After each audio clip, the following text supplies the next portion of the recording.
Michael, avec ce qui s'est passé avec Donald Trump et ses politiques en Asie centrale, il parle de reconquérir le cœur du continent, l'Asie centrale. Vraiment, que se passe-t-il à ton avis? Il évoque un investissement de 35 milliards de dollars en Ouzbékistan et il mentionne le Kazakhstan, peut-être même le retour de base dans ces pays. Quelle est selon toi l'importance de l'Asie centrale, Mike?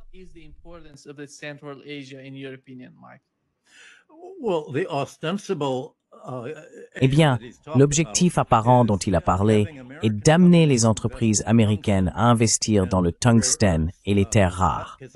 Le Kazakhstan possède d'importants gisements de tungstène et les États-Unis pensent pouvoir réduire leur dépendance vis-à-vis de la Chine pour ce minerai. Et le rêve de Trump, presque une obsession, ce sont les terres rares. Mais je ne vois pas vraiment le Kazakhstan comme une source importante pour celle-ci.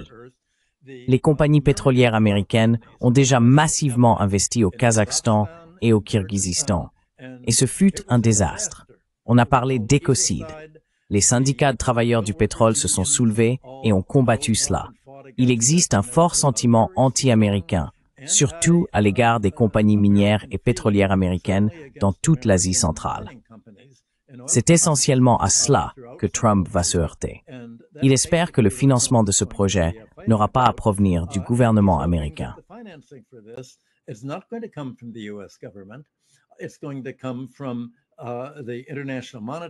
Cela va venir du Fonds monétaire international et de la Banque mondiale. Ce sont eux qui ont introduit le néolibéralisme au Kazakhstan et en Asie centrale, et ce fut un désastre. Ce qui s'est passé en Asie centrale est à peu près la même chose que dans les pays baltes.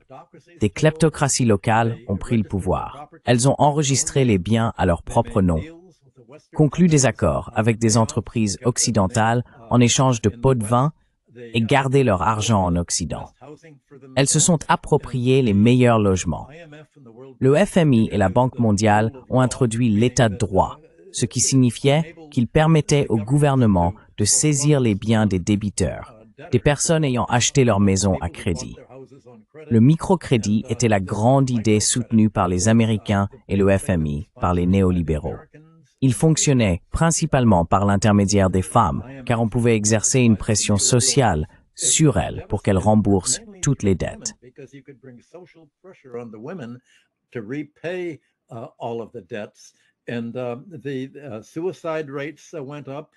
Et les taux de suicide ont augmenté. Les femmes ont en réalité mené l'opposition à l'influence occidentale à travers le Kazakhstan, le Kurdistan et les autres pays de la région. La réaction initiale contre l'Union soviétique a désormais laissé place à un sentiment général selon lequel les choses étaient bien meilleures à l'époque. Au moins, les gens avaient la sécurité de leur logement.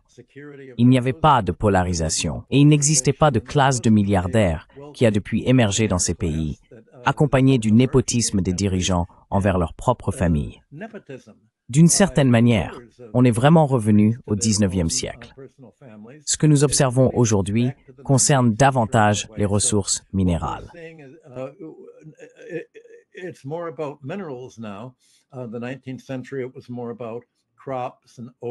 Au 19e siècle, il s'agissait plutôt de culture, d'opium et de choses de ce genre. Mais tout cela n'est en réalité qu'une répétition de ce qu'on appelait le grand jeu, ou ce que les Britanniques appelaient la question d'Orient. La longue lutte entre la Grande-Bretagne et la Russie, et maintenant entre les États-Unis d'un côté et la Russie et la Chine de l'autre, pour le contrôle de tout, de l'Iran jusqu'à l'Asie centrale et aux régions ouïghours de l'ouest de la Chine. On assiste donc à ce jeu géopolitique où les compagnies minières jouent le rôle principal. Et ces compagnies minières sont probablement les entités les plus impopulaires de toute la région. Nous n'avons pas entendu un mot sur ce que font la Chine et la Russie, et je pense qu'elles laissent simplement l'Amérique tenter de jouer ses cartes.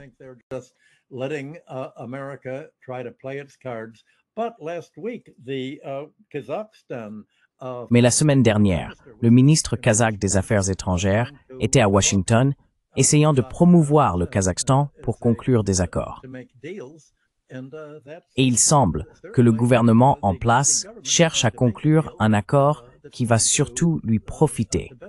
Je crois qu'ils ont rencontré le secrétaire au commerce ainsi que Howard Lutnick, qui avait déjà négocié un accord pour les chemins de fer du Kazakhstan. Il existe maintenant une proposition entre le Kavkaz Capital Fund pour investir dans l'exploitation minière, avec une sorte d'accord de partage des bénéfices avec le Kazakhstan. Mais ils ne connaissent peut-être pas toutes les subtilités de la comptabilité hollywoodienne, qui ne laisse en réalité que très peu de bénéfices à partager une fois payés tous les intérêts, les frais de gestion et les autres coûts qui s'ajoutent.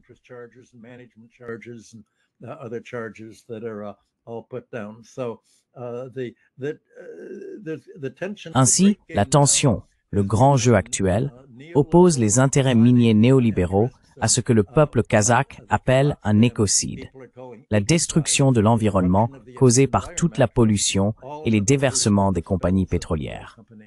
Et l'initiative La Ceinture et la Route de la Chine fonctionne selon des conditions tout à fait différentes, avec une philosophie distincte du néolibéralisme. Ce n'est donc plus seulement un jeu géopolitique. C'est aussi un affrontement sur le type d'arrangements économiques qui seront mis en place. Seront-ils plutôt des arrangements de type socialiste au sein des BRICS ou bien les arrangements néolibéraux que les États-Unis tentent d'imposer actuellement?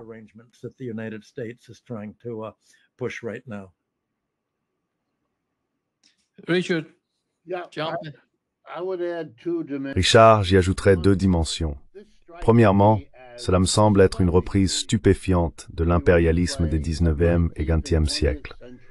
Ce sont des pays occidentaux, en l'occurrence les États-Unis, qui voient une occasion de profit à travers l'exploitation minière, ce qui est aussi ancien que l'impérialisme lui-même.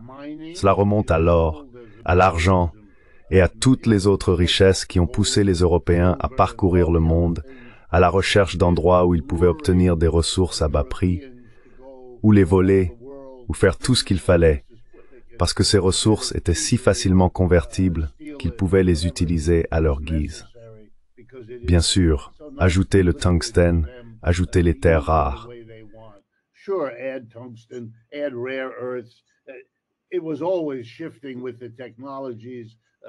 Cela a toujours évolué en fonction des technologies dont nous disposons, qui déterminent quelle ressource souterraine est la plus rentable par rapport à une autre. Aujourd'hui, il y en a de nouvelles, et un nouvel endroit où aller les chercher. Et les États-Unis vont essayer de le faire. Faire en sorte que d'autres payent pour cela, tu sais, pour abîmer l'environnement. C'est ce qu'ils ont toujours fait. Ce n'est pas nouveau. Et je veux rappeler une leçon. Pays qui ont réussi à se détacher de l'ordre capitaliste impérialiste mondial, la Russie au XXe siècle et la Chine aujourd'hui, sont les véritables réussites.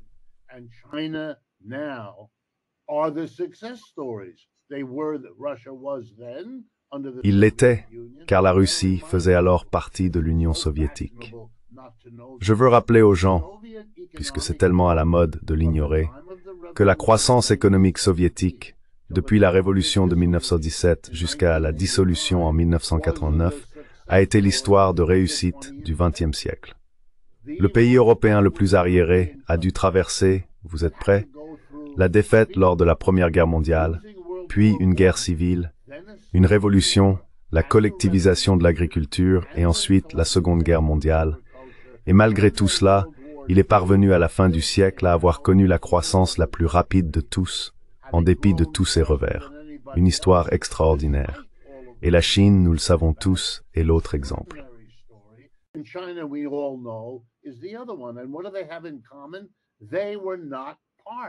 Et qu'ont-ils en commun? Ils ne faisaient pas partie, ils se sont détachés du système capitaliste colonial. Ce sont les réussites, ceux qui n'ont pas permis ce dont on discute actuellement pour le Kirghizistan ou le Kazakhstan. C'est la première chose. La deuxième observation, pour compléter ce dont Michael a parlé, c'est que je suis très conscient, et peut-être que je me trompe ici, mais je suis conscient que toutes les manigances, les 76, car je tiens le compte, les 76 personnes mortes dans ces bateaux, les soi-disant narco-bateaux dans les Caraïbes et le Pacifique, je suis conscient que cela fait partie d'un processus liées au positionnement du porte-avions Gerald Ford, qui se trouve maintenant au large du Venezuela. Je suis conscient qu'il y a un positionnement visant à opérer un petit changement de régime au Venezuela afin de réaffirmer la doctrine Monroe et de s'emparer de l'un des grands gisements pétroliers de cette planète.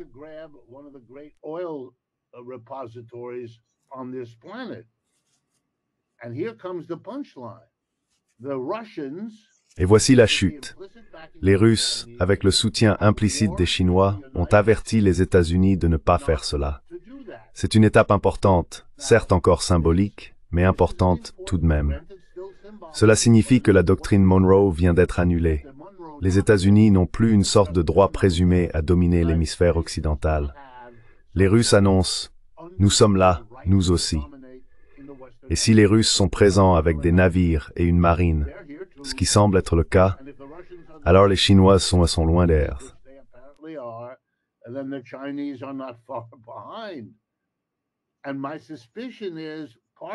Et je soupçonne qu'une partie de l'attrait d'organiser ces réunions à la Maison-Blanche tient au fait que M. Trump veut dire « Très bien, si je dois te prendre au sérieux dans l'hémisphère occidental, alors tu vas devoir me prendre encore plus au sérieux que tu ne le pensais. Regarde, j'agis ici même, dans ton voisinage, avec les gouvernements d'Asie centrale. » Il y a donc là un jeu de manœuvres géopolitiques. Cela fait partie de l'ajustement fluide du monde au fait que l'Occident n'est plus le principal acteur économique. Et tout le monde, y compris l'Occident, est en train de se repositionner, cherchant à comprendre comment rester à flot dans cette situation mondiale en mutation rapide.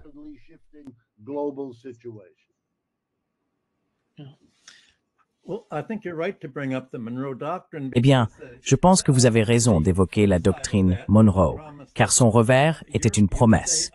L'Europe reste en dehors de l'hémisphère occidental, et nous resterons en dehors du vôtre. Et ce n'est précisément pas ce qui se passe.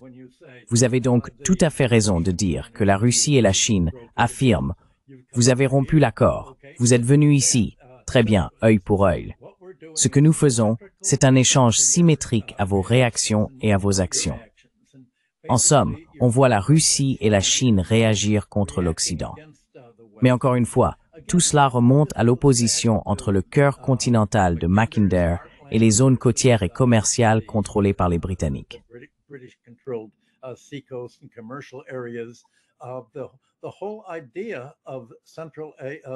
L'ensemble de la stratégie de la Chine et de la Russie, bien que principalement celle de la Chine, au cours des 20 dernières années, a consisté à s'étendre par voie terrestre à travers l'Asie centrale. Un effort majeur a été entrepris pour construire des chemins de fer. Tout cela rappelle ce qui s'est passé à la fin du XIXe siècle. En commençant par la Perse, c'était l'Empire perse qui contrôlait la majeure partie de cette région. Et à la fin du XVIIIe siècle, la Russie avait reconquis ce qui avait été le nord de l'Empire perse. L'Azerbaïdjan, la Géorgie et une partie du Daghestan en faisaient partie. La dynastie Qajar, une dynastie tribale locale, prit le pouvoir du Shah d'Iran, la tribu Qajar en 1789, et régna jusqu'en 1925, reconquérant essentiellement cette région.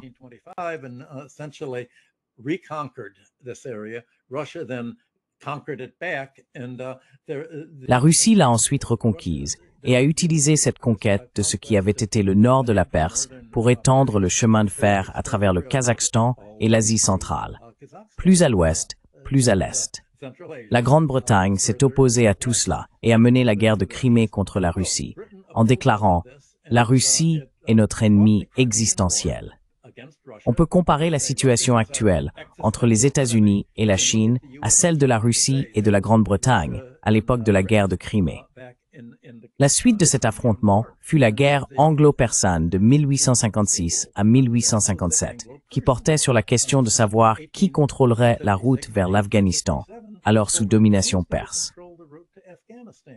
Which Persia had controlled, and it was fought over the city of Herat in. Le conflit portait sur la ville de Herat, dans l'ouest de l'Afghanistan. Les Britanniques disaient « Nous devons empêcher la Russie d'accéder à l'Inde, car l'Inde restait le joyau de la couronne qui assurait le soutien financier de l'Empire britannique. » En substance, la Russie vainquit la Perse et prit le contrôle de cette région.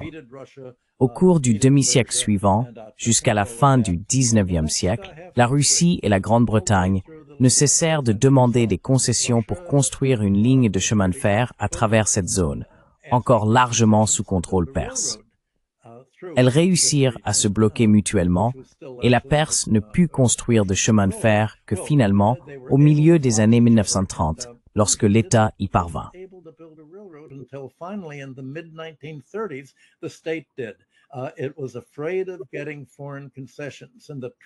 Il craignait d'accorder des concessions étrangères et le traumatisme causé par les investissements britanniques, depuis la Perse jusqu'à l'Extrême-Orient, fut si destructeur qu'un sentiment généralement pro-russe s'installa. Après la Révolution russe, les Russes bénéficièrent du soutien de la population dans ces régions, et une guerre continue éclata pour déterminer qui contrôlerait tout le territoire allant de la Perse, qui ne devint l'Iran que plus tard, jusqu'à l'Asie centrale. En somme, les Britanniques intervinrent militairement et réglèrent la situation en renversant la dynastie tribale des Qajars et en installant le Shah, les deux Shahs de la dynastie Pahlavi, le père et le fils, qui instaurèrent un État policier.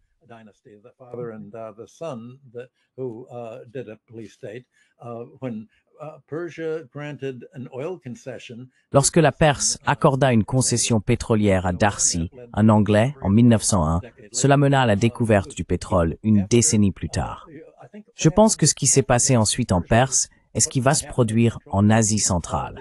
Les Iraniens élurent Mossadegh comme dirigeant au début des années 1950, puis le MI6 britannique et la CIA le renversèrent.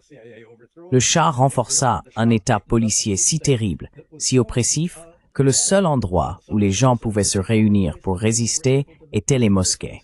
Le résultat fut une révolution dirigée par les chiites qui renversa le Shah.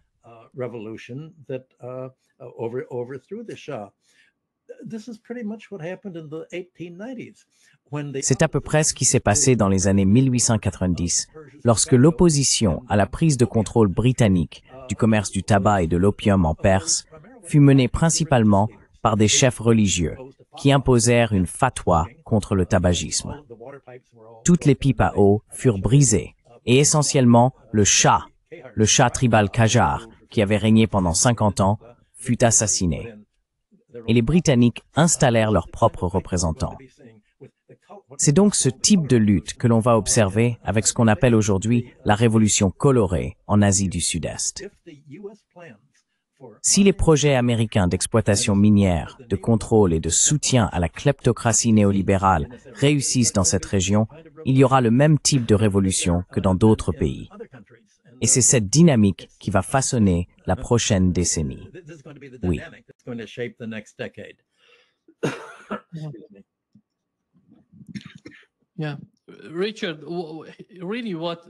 Oui. Richard, ce qui se passe réellement avec le Kazakhstan et l'Ouzbékistan, c'est qu'ils sont tous deux profondément liés à l'initiative chinoise des nouvelles routes de la soie et à l'Union économique eurasiatique de la Russie. Et tu sais, en regardant la réalité de la région, ces pays peuvent-ils réellement se tourner vers Washington sans compromettre leur dépendance stratégique existante?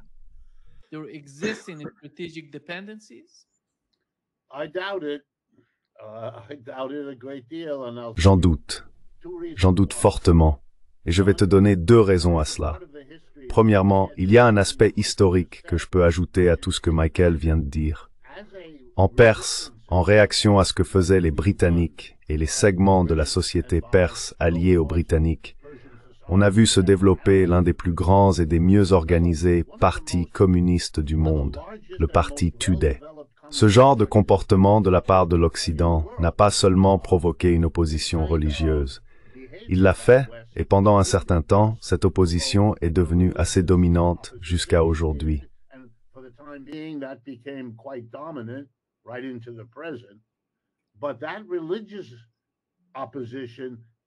Mais cette opposition religieuse existait et coexistait avec une opposition laïque très puissante, qui dans le cas de l'Iran et de la Perse, était le parti Tudeh.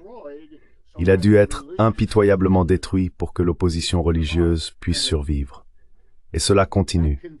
Les oppositions à l'intérieur de l'Iran jusqu'à aujourd'hui trouvent leurs racines dans ce parti tudais de bien des manières, comme le peuple iranien me l'a expliqué à d'innombrables reprises.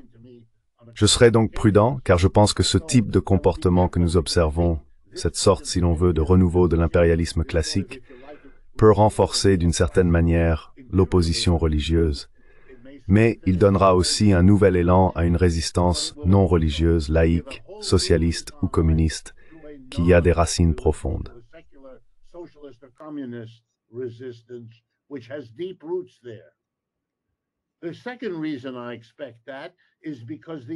La deuxième raison pour laquelle je m'y attends, c'est que la capacité de la Russie et de la Chine, séparément et conjointement, à aider cette opposition fondée sur le Tudeh à se raviver, est bien plus grande que tout ce que la Russie ou la Chine avaient pu faire auparavant. Et elles ont désormais un intérêt direct à soutenir une base anti-occidentale qui existe déjà à de nombreux niveaux. Donc oui, on pourrait relancer cette vieille bataille comme Michael l'a esquissé. Mais les conditions et la force des acteurs en présence ne sont plus celles de la première fois.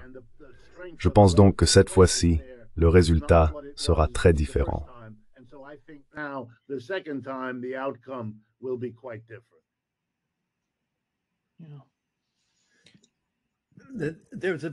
Oui, il y a un très bon livre qui a été publié, je crois, en 2021 par Bahir Sanghera et Elmira Satibaldieva, je prononce probablement mal, Rentier Capitalism and its Discontents, Power, Morality and Resistance in Central Asia. J'ai écrit l'introduction de ce livre et je vais la mettre sur mon site aujourd'hui, car il décrit exactement le traumatisme qui s'est produit lorsque les compagnies pétrolières américaines sont arrivées dans cette région, en lien avec les règles néolibérales qui ont rendu cette région plus réceptive à la nouvelle route de la soie chinoise. Chevron a jeté son dévolu sur ces vastes réserves de pétrole, en particulier sur le champ pétrolifère de Tengiz, au Kazakhstan. Et ce que le Kazakhstan voulait, tout simplement, c'était l'expertise occidentale. Il voulait le développer lui-même. Mais ce que Chevron voulait, c'était le contrôle.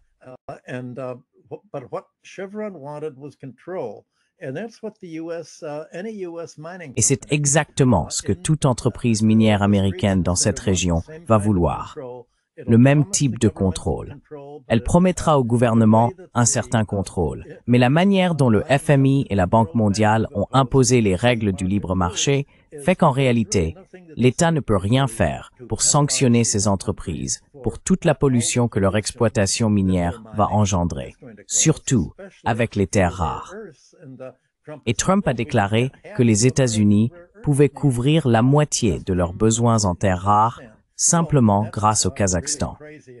Eh bien, c'est complètement insensé quand on voit le temps qu'il faudra pour construire toutes ces installations minières.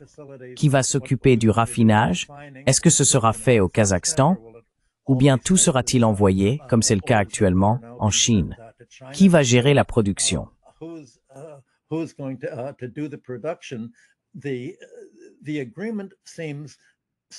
L'accord semble si simple, à en croire Trump et les Américains. Mais ils arnaquent toujours les pays hôtes dans les petites lignes du contrat, qui disent en gros, « Eh bien, si vous essayez de faire appliquer les coûts de nettoyage ou de réclamer des dommages pour ce que nous causons, nous vous poursuivrons simplement devant le tribunal international des différends en matière d'investissement. Vous devrez nous verser des indemnités et nous ferons arrêter votre avocat, comme nous l'avons fait en Équateur, je crois, avec l'avocat qui a défendu contre la pollution de Chevron là-bas. Nous rendrons simplement votre vie infernale. »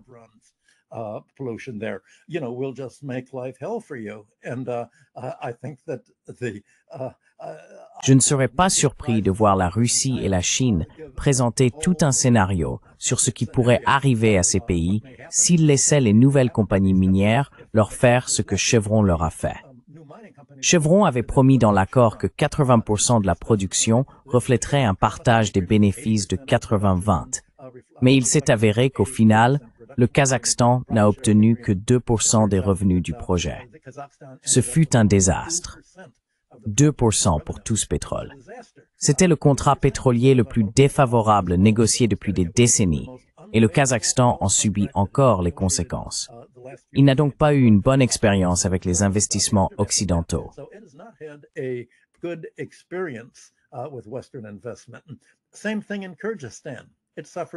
Même chose au Kirghizistan.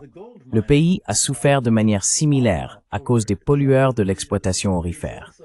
Ces entreprises sont arrivées et l'extraction de l'or est très polluante, tout comme, bien sûr, celle des terres rares et du tungstène.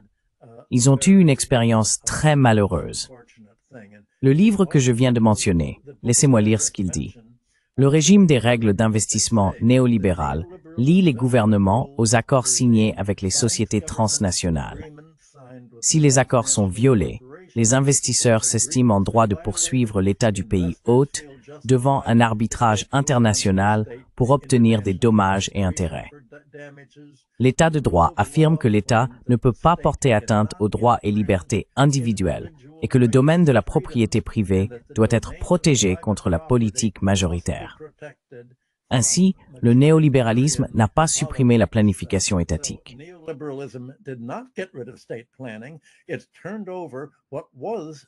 Cela a transféré ce qui relevait de la planification soviétique aux grandes entreprises et aux firmes transnationales de ces pays.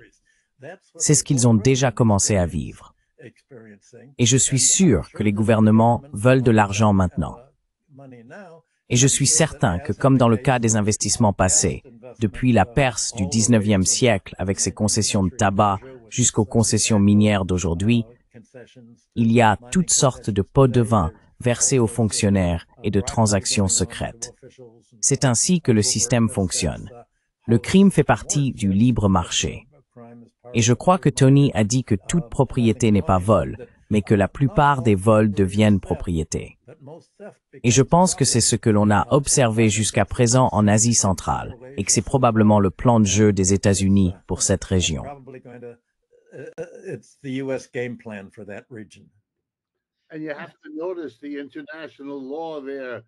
Et il faut remarquer le droit international ici. Il protège la propriété privée contre le contrôle majoritaire. Quel mot merveilleux. Vous auriez pu dire « démocratie », mais vous ne l'avez pas fait. Vous avez écarté ce terme et l'avez remplacé par quelque chose qui sonne différemment. Majorité. Nous ne devrions pas laisser la majorité jouer un rôle décisif à cet endroit.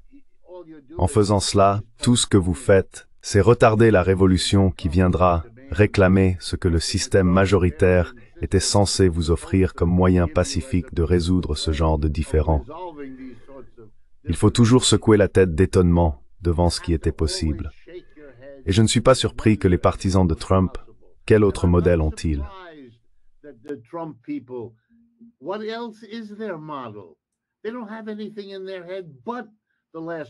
Ils n'ont rien dans la tête à part les 2 ou 3 derniers siècles d'impérialisme capitaliste. Qu'est-ce qui pourrait bien leur venir à l'esprit d'autre? Ce ne sont pas des critiques. Ils ne sont pas imprégnés d'une pensée alternative révolutionnaire, rebelle ou socialiste, quel que soit le mot que vous préfériez. Non, ils s'occupent de ce qui existe, le système capitaliste, et de la manière dont ils vont le faire perdurer.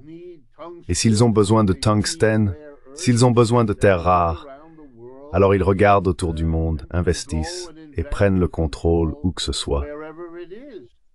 Cela me rappelle le fonctionnement de l'Empire britannique.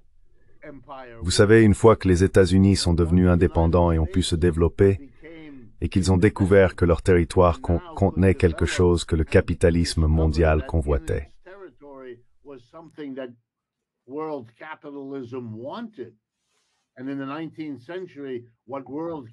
Et au 19e siècle, ce que le capitalisme mondial désirait avant tout, c'était le coton, car le monde apprenait à se vêtir de tissus de coton sous une forme ou une autre. Le sud des États-Unis, une fois qu'on eut pu y faire travailler les Africains réduits en esclavage, devint la source de ce coton. L'Empire britannique se trouva alors confronté au fait qu'il devait désormais payer pour ce coton, puisqu'il n'avait plus la colonie. Il fallait donc acheter ce coton aux Américains. Un mot d'ordre circula dans l'Empire britannique.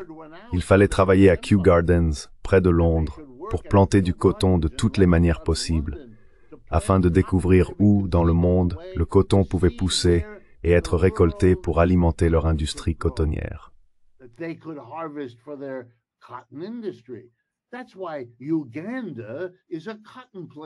C'est pourquoi l'Ouganda est une plantation de coton. Pourquoi l'Égypte est une source de coton. Ils ont essayé partout. Là où ça n'a pas fonctionné, ils ont abandonné. Là où cela a marché, ils ont imposé leur régime colonial pour s'en assurer. Et ils ont tiré un siècle de très bons profits de leur textile de coton, en ne donnant rien aux petits agriculteurs africains d'Ouganda, et en ne donnant presque rien à la plupart des habitants d'Égypte. Et ainsi de suite, encore et encore. Nous rejouons simplement ce vieux jeu dans de nouveaux domaines avec de nouveaux enjeux à conquérir. Mais le cadre reste exactement le même. But the framework is exactly the same.